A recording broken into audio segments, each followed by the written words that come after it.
ಪ್ರೀತಿಯ ನಮಸ್ತೆ, welcome to Ashwini vlogs. ಮತ್ತೆ ಗಣೇಶ ಚತುರ್ಥಿಯ ಶುಭಾಶಯಗಳು ಎಲ್ಲರಿಗೆ ಕೂಡ. ಇವತ್ತಿನ ವಿಡಿಯೋದಲ್ಲಿ ನಾವು ಹೇಗೆ ಗಣೇಶ ಚತುರ್ಥಿಯನ್ನು ಆಚರಿಸಿದೆವು ಎಂಬ ವಿಷಯವಾಗಿ ನಾನು ವಿಡಿಯೋ ಮಾಡ್ತಾ ಇದ್ದೇನೆ. ನಮ್ಮ ಫ್ಯಾಮಿಲಿಯಲ್ಲಿ ಎಲ್ಲ ಗಣೇಶ ಚತುರ್ಥಿ ದಿವಸ ಆಗಲಿ ಯಾವುದೇ ದಿವಸ ಆಗಲಿ ಗಣಪತಿಯ ವಿಗ್ರಹವನ್ನು ಮನೆಯಲ್ಲಿ ಇಟ್ಟು ಪೂಜೆ ಮಾಡುವಂತಹ ಒಂದು ಸಂಪ್ರದಾಯವೇ ಇಲ್ಲ. ಗಣಪತಿಯ ಮೂರ್ತಿಯನ್ನು ಮನೆಯಲ್ಲಿ ಇಡುವಂತಹ ಸಂಪ್ರದಾಯವೇ ಇಲ್ಲವೇ ಇಲ್ಲ. ಅಂದರೆ ಯಾಕೆ ಅಂತ ಗೊತ್ತಿಲ್ಲ. ಮೊದಲಿನಿಂದ ಸಹ ಹಾಗೆ ಗಣಪತಿಯ ಮೂರ್ತಿ ಎಷ್ಟೋ ಒಂದು ಅದಕ್ಕೆ ಮೆಷರ್ಮೆಂಟ್ ಉಂಟು. ಇಷ್ಟು ಇಂಚಿಗಿಂತ ದೊಡ್ಡದಾದರೆ ಗಣಪತಿಗೆ ನೈವೇದ್ಯ ಆಗಬೇಕು, ಮತ್ತು ಅದಕ್ಕೆ ಸರಿಯಾದಂತಹ ಎಲ್ಲ ಕ್ರಮಗಳನ್ನು ಕೂಡ ನಾವು ಪಾಲಿಸಬೇಕು ಅಂತ ಹೇಳಿ. ಹಾಗಾಗಿ ಗಣಪತಿಯ ವಿಗ್ರಹ ಅನ್ನೋದಿಲ್ಲ, ಫೋಟೋ ಮಾತ್ರ ನಾವು ಇಡ್ತೇವೆ. ಹಾಗೆ ಈಗ ನಮ್ಮ ಮನೆಯಲ್ಲಿ ನಾವು ಗಣಪತಿಗೆ ಸಾಂಪ್ರದಾಯಿಕವಾಗಿ ಇಷ್ಟವಾದಂತಹ ಖಾದ್ಯ ಮೋದಕ ಮತ್ತು ಚಕ್ಕುಲಿ ಇಷ್ಟನ್ನು ತಯಾರು ಮಾಡಿ ಬೆಳಗಿನ ಪೂಜೆಗೆ ದೇವರಿಗೆ ಸಮರ್ಪಣೆ ಇಟ್ಟು ಬಿಡೋದು. ಇದು ನನ್ನ ಮನೆಯಲ್ಲಿ ನಾನು ಮಾಡುವಂತಹ ಕ್ರಮ. ಅಂದರೆ ಇದೇ ರೀತಿ ಅಂತಿಲ್ಲ. ನಾನು ಕಳೆದ ವರ್ಷ ಇದು ಮೂಡೆ ಮತ್ತು ಇದು ಮಾಡಿದ್ದೆ, ತೆಂಗಿನ ಹಾಲು ಮಾಡಿದ್ದೆ. ಹಾಗೆ ಈ ವರ್ಷ ನಾನು ಹೀಗೆ ಮಾಡ್ತಾ ಇದ್ದೇನೆ. ಅಂದರೆ ಒಂದೇ ರೀತಿ ನಾವು ಮಾಡಿದರೆ ಅದು ಸಹ ದೇವರಿಗೆ ಒಂದು ಅಭ್ಯಾಸ ಆಗ್ತದೆ ಅಂತ ಹೇಳಿ, ಮತ್ತೆ ದೇವರಿಗೆ ಕೋಪ ಬರ್ತದೆ, ಈ ಥರದ್ದೆಲ್ಲ ಭಾವನೆಗಳು ನಮ್ಮಲ್ಲಿ ಉಂಟಾಯ್ತಾ. ಹಾಗೆ ನನಗೆ ಸಹ ತುಂಬ ಹೆದರಿಕೆ ಕೆಲವೆಲ್ಲ ಆಚರಣೆಗಳನ್ನು ಮಾಡಲಿಕ್ಕೆ. ಸೊ ನಾವು ಎಷ್ಟು ಸಿಂಪಲ್ಲಾಗಿ ಆಗ್ತದೆ ಅಷ್ಟು ಸಿಂಪಲ್ಲಾಗಿ ಮಾಡೋದು. ಮತ್ತೆ ಗೊತ್ತುಂಟಲ್ಲ ನಿಮಗೆ, ನಮ್ಮಲ್ಲಿ ಬೇಕಾದಂತಹ ಮಂತ್ರಗಳಿದೆ, ಭಕ್ತಿಗೆ ಭಜನೆ ಇದೆ, ಇದನ್ನೆಲ್ಲ ಮಾಡೋದು ನಾವು. ಹಾಗೆ ಹೆಂಗಸರು ನಾವು ಇಷ್ಟೇ ಮಾಡೋದು. ಮತ್ತು ಮನೆಯಲ್ಲಿ ನನ್ನ ಹಸ್ಬೆಂಡ್ ದೇವರಿಗೆ ಪೂಜೆ ಮಾಡಿ, ನಾರ್ಮಲ್ ಪೂಜೆ ದಿನನಿತ್ಯ ಮಾಡುವಂತಹ ಪೂಜೆ ಮಾಡಿ ದೇವರಿಗೆ ಸಮರ್ಪಣೆ ಇಡ್ತಾರೆ. ಹಾಗೆ ಇದು ನಾನು ಚಕ್ಕುಲಿ ಮಾಡಲಿಕ್ಕೆ ಹೊರಡ್ತಾ ಇದ್ದೇನೆ. ಅಂದರೆ ನಾನು ಮೊನ್ನೆ ತಂದದ್ರಲ್ಲಿ 2 ಪ್ಯಾಕೆಟ್ ಇನ್ನೂ ಸಹ ಉಂಟು. ಅದರಲ್ಲಿ ಈಗ 1 ಪ್ಯಾಕೆಟನ್ನು ತೆಗೆದು ಅದರ ಕಾಲ್ವಾಶಿಯಷ್ಟು ಮಾಡಿದ್ದೇನೆ. ಇದು ನನಗೆ ಕರೆಕ್ಟಾಗಿ ಇದರಲ್ಲಿ ಹಾಕಲಿಕ್ಕೆ ಆಯಿತು. ಅಂದರೆ ಚಕ್ಕುಲಿ ಒತ್ತುವ ಉಂಟಲ್ಲ ಮೆಷಿನ್, ಅದರಲ್ಲಿ ಹಾಕಲಿಕ್ಕೆ ಆಯಿತು. ಹಾಗೆ ಅದರಲ್ಲಿ ಒಂದು 10-15 ಚಕ್ಕುಲಿ ಆಗಿದೆ. ಇದು ನಾನು ನನ್ನ ಮಗಳಿಗೆ ಅಂತ ತೆಗೆದಂತಹ ಕರೆಂಟಿದ್ದು ಸ್ಟೀಮರ್ ಆಯಿತಾ. ಇದರಲ್ಲಿ ನೋಡಿ ಎಷ್ಟು ಹಿಡಿತದೆ ನೋಡಿ. ಮೋದಕ ಮತ್ತು ಮನೆಯಲ್ಲಿ ನಮಗೆ ಎಂತೆಲ್ಲ ತಿಂಡಿ ಇದರಲ್ಲಿ ಸ್ಟೀಮ್ ಮಾಡ್ಬೋದು. ಸೊ ಅವಳಿಗೆ ಅದು ರೂಮಿಗೆ ಕೊಂಡೋಗ್ಲಿಕ್ಕೆ ಅಂತ ತೆಕ್ಕೊಂಡದು. ಹಾಗೆ ಅದರಲ್ಲಿ ಒಂದು ಟ್ರೈ ಮಾಡಿದ್ದು ನಾನು. ಮೊಮೋಸು ಮತ್ತು ಪುಂಡಿ ಗಟ್ಟಿ ಎಲ್ಲ ಅದರಲ್ಲಿ ಆರಾಮ್ಸೆ ನಾವು ಮಾಡ್ಬೋದು. ಇದು ನೋಡಿ ಅಂತೆ ನಾನು ಕರೆಕ್ಟ್ ಆಯಿತು ಅದು ಒಂದು ಮಾಡಿದ್ದು. ಸೊ ಇದರಲ್ಲಿ ಒಂದು 10-15 ಚಕ್ಕುಲಿ ಆಗಿದೆ ಅಷ್ಟೇ. ಅಂದರೆ ಅರ್ಜೆಂಟಿಗೆ ನಾನು ಅಷ್ಟೇ ಮಾಡಿಕೊಂಡದ್ದು, ಉಳಿದದನ್ನು ಮತ್ತೆ ಬೇಕಿದ್ರೆ ಮಾಡುವ ಅಂತ ಬೇಕಾಗುವಾಗ.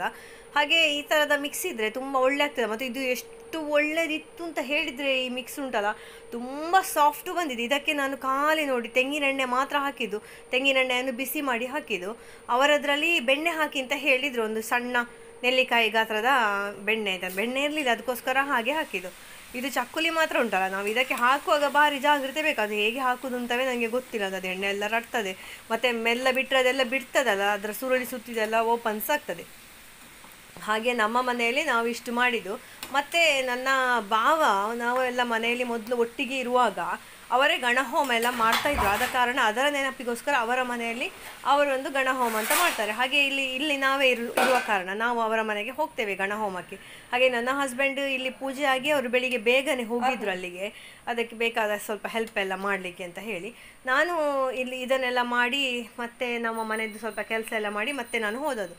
ನಾವು ಸಾಧಾರಣ ಒಂದು 8 ಗಂಟೆಗೆ ಹೋಗಿದ್ದೇವೆ. ನಾನು ಈ ಅಡಿಗೆ ಎಲ್ಲ ಉಂಟಲ್ಲ ಬೆಳಿಗ್ಗೆ 4:15ಗೆ ಎದ್ದು ಸ್ನಾನ ಎಲ್ಲ ಮಾಡಿ ಸ್ಟಾರ್ಟ್ ಮಾಡಿದ್ದೇನೆ. ಅಂದರೆ ಈ ದಿವಸ ನಾನು ಯಾವುದೇ ರೀತಿಯಾದಂತಹ ನನ್ನ ಮಾರ್ನಿಂಗ್ ರೂಟೀನ್ಸ್ ಯಾವುದು ಸಹ ಫಾಲೋ ಮಾಡಲಿಲ್ಲ. ಈಗ ನನ್ನ ಎಕ್ಸಸೈಸ್ ಮತ್ತು ಹೆಲ್ದಿ ಡ್ರಿಂಕ್ ಕುಡಿಯೋದಿರ್ಬೋದು, ವಾಕಿಂಗ್ ಇರ್ಬೋದು, ಯಾವುದು ಸಹ ಆಗಲಿಲ್ಲ. ಇಲ್ಲಿ ಬಂಟಿಗೆ ತಲೆ ಬಿಸಿ ಆಗ್ತಾ ಉಂಟು ನಾವು ಹೋಗ್ತೇವೆ ಅಂತ ಹೇಳುವಾಗ. ಹಾಗೆ ಇವರನ್ನೆಲ್ಲ ವಿಚಾರಿಸಿಕೊಂಡು ಇವರಿಗೆ ಹುಲ್ಲೆಲ್ಲ ಹಾಕಿ, ನಂತರ ಗಣಪತಿಗೆ ವಿಶೇಷವಾಗಿ ಪ್ರಿಯವಾದಂತಹ ಹೂಗಳಲ್ಲಿ ಒಂದು ದಾಸವಾಳ ಹೂ, ಮತ್ತೊಂದು ಗರಿಕೆ ಹುಲ್ಲು. ಇದಿಷ್ಟು ಗಣಪತಿಗೆ ತುಂಬ ಇಷ್ಟ ಅಂತೆ. ಮತ್ತು ತುಳಸಿ ಗಣಪತಿಗೆ ನಿಷಿದ್ಧ. ಹಾಗಾಗಿ ನಾನು ಗರಿಕೆಯ ಹುಲ್ಲನ್ನು ತೆಕ್ಕೊಂಡು ಹೊರಡ್ತಾ ಇದ್ದೇನೆ ಅಲ್ಲಿಗೆ. ಇವತ್ತು ಭಾವನ ಮನೆಯಲ್ಲಿ ಗಣಹೋಮ ಎಲ್ಲ ಉಂಟು. ಹಾಗೆ ನಮ್ಮ ಮನೆಯಲ್ಲಿ ನಾವು ಮೋದಕ ಚಕ್ಕುಲಿ ಎಲ್ಲ ಮಾಡಿ ಅಲ್ಲಿಗೆ ತಗೊಂಡು ಹೋಗ್ತಾ ಇದ್ದೇವೆ. ಅಂದರೆ ಇಲ್ಲಿಯೇ ನಾವು ಸಮರ್ಪಣೆ ಮಾಡಿ ತಗೊಂಡು ಹೋಗ್ತಾ ಇದ್ದೇವೆ. ಹಾಗೆ ಇವತ್ತು ಗಣೇಶ ಚತುರ್ಥಿಯ ಒಂದು ಆಚರಣೆ ನಮ್ಮಲ್ಲಿ ಹೀಗೆ ಈ ರೀತಿಯಾಗಿ. ಸೊ ಬನ್ನಿ ಹೋಗುವ. ಅಂದರೆ ನಮಗೆ ಅಲ್ಲಿಯೇ ತಿಂಡಿಗೆ ಸಹ ನಾವು ಅಲ್ಲಿಯೇ ಒಟ್ಟಿಗೆ ಮಾಡುವ ಅಂತ ಹೇಳಿದರು. ಹಾಗೆ ನಾನು ಮನೆಯಲ್ಲಿ ಬೇರೆ ಎಂತ ಸಹ ಮಾಡಿರಲಿಲ್ಲ. ಹಾಗೆ ಮೋದಕ ಮತ್ತು ಚಕ್ಕುಲಿ ಅಂತ ತಗೊಂಡೋಗಿ ಅಲ್ಲಿಯೇ ತಿಂಡಿ ಮಾಡೋದು ಅಂತ ನಾವು ಡಿಸೈಡ್ ಮಾಡಿದ್ವಿ.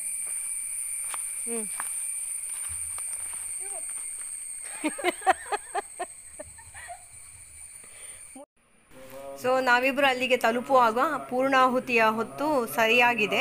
ಇದು ಅದು ಎಂಥ ಪೂರ್ಣಾಹುತಿಗೆ ಹಾಕುವಂತಹ ತೆಂಗಿನಕಾಯಿ, ಅದಕ್ಕೆ ಎಂಥ ಮಂತ್ರ ಜಪ ಮಾಡಿ ಹಾಕೋದಲ್ಲ ಆ ಥರ ನನ್ನ ಹಸ್ಬೆಂಡ್ ಅದಕ್ಕೆ ಜಪ ಮಾಡ್ತಾಯಿದ್ರು. ಮತ್ತು ನಾವೆಲ್ಲರೂ ಸಹ ಅದನ್ನು ಮುಟ್ಟಬೇಕು. ನಂತರ ನೋಡಿ ಈ ಥರ ಅಗ್ನಿಗೆ ಕೊಡೋದು. ಹಾಗೆ ಇದಕ್ಕೆ ಅಷ್ಟದ್ರವ್ಯ ಕೊಡೋದು, ಮೋದಕ ಎಲ್ಲ ಅಗ್ನಿ ಮುಖೇನವೇ ನಾವು ಗಣಪತಿಗೆ ಕೊಡುವಂತಹದ್ದು ಕ್ರಮ.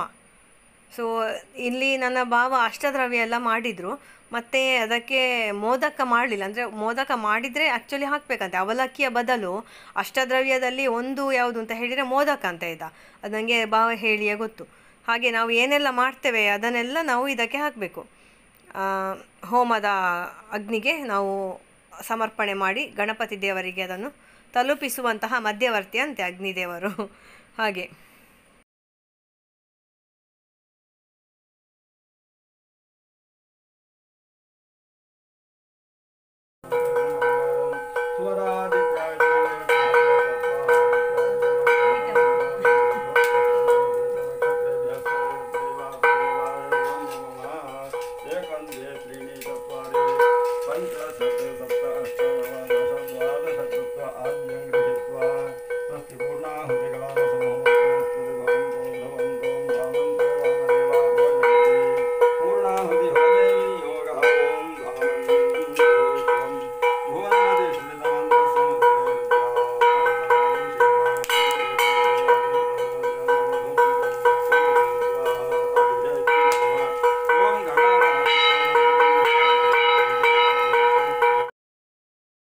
ಹೀಗೆ ಪೂರ್ಣಾಹುತಿ ಕೊಡುವಾಗಂತೆ ಅದರ ಅಗ್ನಿ ಇರ್ಬೋದು ಅಥವಾ ಹೊಗೆ ಇರ್ಬೋದು, ಅದರಲ್ಲಿ ಗಣಪತಿಯ ಆಕೃತಿ ಕಾಣ್ತದಂತಪ್ಪ. ನನಗೆ ನನ್ನ ಭಾವ ಹೇಳಿದ್ದು ಅದರಲ್ಲಿ ಕಾಣ್ತಿತ್ತು ಅವರಿಗೆ ಅಂತ. ಅದು ಹೇಗೆ ಅಂತ ಗೊತ್ತಿಲ್ಲ ನನಗೆ, ನಿಮಗೇನಾದರೂ ಕಾಣ್ತದ ಅಂತ ಹೇಳಿ ಆಯಿತಾ. ಅಂದರೆ ಝೂಮ್ ಮಾಡಿ ನೋಡುವಾಗ ಗೊತ್ತಾಗ್ತದೆ. ಈಗ ನಾವು ಚಂಡಿಕಾ ಹೋಮ ಮಾಡಿದರೆ ಅದರ ಅಗ್ನಿಯಲ್ಲಿ ದುರ್ಗೆಯ ಆಕಾರ ಕಾಣ್ತದೆ ಅಂತ, ಹಾಗೆ ಆ ಥರ ಕಾಣ್ತದೆ ಅಂತ ಹೇಳಿದರು. ಅದು ನೋಡಿ, ಅಬ್ಸರ್ವ್ ಮಾಡಿ ನೋಡಿ ನಿಮಗೆ ಕಾಣ್ತದ ಅಂತ ಹೇಳಿ.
काले वर्षतवर्जन्यः पृथिवी सस्यशालिनी देशोऽयं शोभरहिता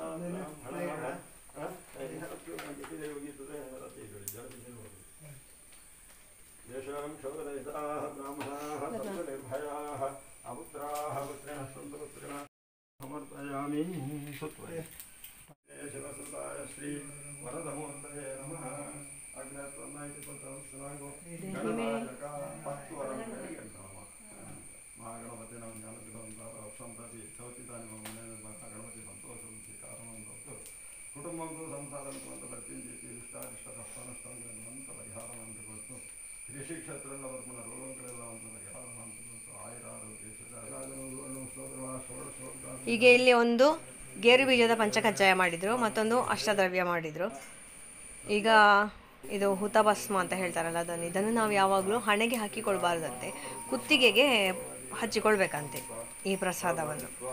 ಗಣಪನಿಗೆ 21 ನಂಬರ್ ಅಂದರೆ ತುಂಬ ಇಷ್ಟ ಅಂತೆ. ಹಾಗೆ ಗರಿಕೆ ಹುಲ್ಲಿನ 21 ಗರಿಕೆ ಹುಲ್ಲಿನ ಒಂದು ಗಂಟು ಅಥವಾ 21 ಗಂಟಿನ ಒಂದು ಮಾಲೆ ಈ ಥರ ನಾವು ಗಣಪತಿ ದೇವರಿಗೆ ಅರ್ಪಿಸ್ತೇವೆ. ಮುಖ್ಯವಾಗಿ ಮಂಗಳವಾರದ ದಿವಸ, ಸಂಕಷ್ಟಿಯ ದಿವಸ ಮತ್ತು ಗಣೇಶ ಚತುರ್ಥಿ ದಿವಸ ಎಲ್ಲ ಗಣಪತಿಗೆ ನಾವು 21 ಗರಿಕೆ ಹುಲ್ಲಿನ ಒಂದು ಗಂಟು ಅಥವಾ ಗರಿಕೆ ಹುಲ್ಲಿನ ಮಾಲೆ ಈ ಥರ ನಾವು ಅರ್ಪಿಸ್ತೇವೆ. ಹಾಗೆಯೇ ಗಣಪತಿಗೆ 21 ನಮಸ್ಕಾರಗಳನ್ನು ಕೂಡ ಮಾಡೋದು ಬಹಳ ವಿಶೇಷ. ಮತ್ತು ಗಣಪತಿಗೆ ಕಬ್ಬು ಹಾಗೆ ಎಳ್ಳು ಬಹಳ ಪ್ರಿಯವಾದಂತಹ ಗರಿಕೆ ಹುಲ್ಲಿನಿಂದಾಗಿ ಗಣಪತಿಯ ದೇಹ ತಂಪಾಗುತ್ತದೆ ಅಂತೆ. ಪುರಾಣದ ಒಂದು ಕಥೆ ಇದೆ. ಅನಲಾಸುರ ಎಂಬಂತಹ ಒಬ್ಬ ರಾಕ್ಷಸ ದೇವಾದಿ ದೇವತೆಗೆ ಬಹಳಷ್ಟು ತೊಂದರೆಯನ್ನು ಕೊಡ್ತಾ ಇದ್ದನಂತೆ. ಅನಲಾಸುರ ಎಂಬ ರಾಕ್ಷಸನ ಕಣ್ಣಿನಿಂದ ಬೆಂಕಿ ಬರುತ್ತಿದ್ದುದರಿಂದ ಆತನ ಮುಂದೆ ಹೋದವರೆಲ್ಲ ಸುಟ್ಟು ಹೋಗುತ್ತಿದ್ದರಂತೆ. ಈತನ ತೊಂದರೆಯಿಂದ ರಕ್ಷಿಸಿಕೊಳ್ಳಲು ದೇವಾದಿ ದೇವತೆಗಳೆಲ್ಲರೂ ಸೇರಿ ಗಣಪನಲ್ಲಿ ಪ್ರಾರ್ಥನೆ ಮಾಡಿದ್ರಂತೆ. ಹಾಗಾಗಿ ಈ ರಾಕ್ಷಸನೊಡನೆ ಹೋರಾಡುತ್ತಾ ಗಣಪತಿ ಆ ರಾಕ್ಷಸನನ್ನೇ ನುಂಗಿಬಿಟ್ಟನಂತೆ. ಹೀಗೆ ಉಗ್ರ ರೂಪವನ್ನು ತಾಳಿದಂತಹ ಗಣಪನನ್ನು ಶಾಂತವಾಗಿಸಲು ಆತನ ಶಿರದ ಮೇಲೆ ಪವಿತ್ರವಾದ ಗರಿಕೆಯ ಹುಲ್ಲನ್ನು ಇರಿಸಲಾಗುತ್ತದೆ ಅಂತೆ. ಈ ಕಾರಣದಿಂದ ಗಣಪತಿ ಶಾಂತನಾಗಬೇಕು, ಪ್ರಸನ್ನನಾಗಬೇಕು ಎಂದರೆ ಗರಿಕೆ ಹುಲ್ಲನ್ನು ಅರ್ಪಿಸಬೇಕು ಎನ್ನಲಾಗಿದೆ. ಹಾಗಾಗಿ 21 ಗರಿಕೆಗಳನ್ನು ಗಣಪತಿಗೆ ಅರ್ಪಿಸಿದರೆ ಭಕ್ತರ ಕಷ್ಟಗಳು ದೂರವಾಗುತ್ತದೆ ಎಂದು ಪುರಾಣಗಳು ಹೇಳುವಂತಹ ಕತೆ. ಗರಿಕೆಯ ಹುಲ್ಲು ಶಿವ, ಶಕ್ತಿ ಮತ್ತು ಗಣೇಶನನ್ನು ಪ್ರತಿಬಿಂಬಿಸ್ತದಂತೆ. ಹಾಗಾಗಿ ಗರಿಕೆ ಹುಲ್ಲಿಗೆ ದೈವಶಕ್ತಿಯನ್ನು ಆಕರ್ಷಿಸುವಂತಹ ಶಕ್ತಿ ಇದೆ ಅಂತ ಕೂಡ ನಂಬಲಾಗಿದೆ. ಗರಿಕೆಯ ರಸವನ್ನು ಪ್ರತಿದಿನ ಸೇವಿಸುವುದರಿಂದ ಅಲ್ಪಜೀವಿ ಕೂಡ ಶತಾಯುಷಿಯಾಗುತ್ತಾನೆ, ವಜ್ರಕಾಯನಾಗುತ್ತಾನೆ ಎಂಬಂತಹ ನಂಬಿಕೆ ಕೂಡ ಇದೆ.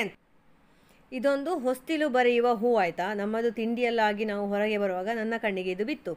ಸೊ ಇದರಲ್ಲಿ ಹಳದಿ ಕಲರಿನ ಹೂ ಆಗ್ತದೆ. ಇದಕ್ಕೆ ಎಂಥ ಹೆಸರು ಅಂತ ನನಗೆ ಗೊತ್ತಿಲ್ಲ.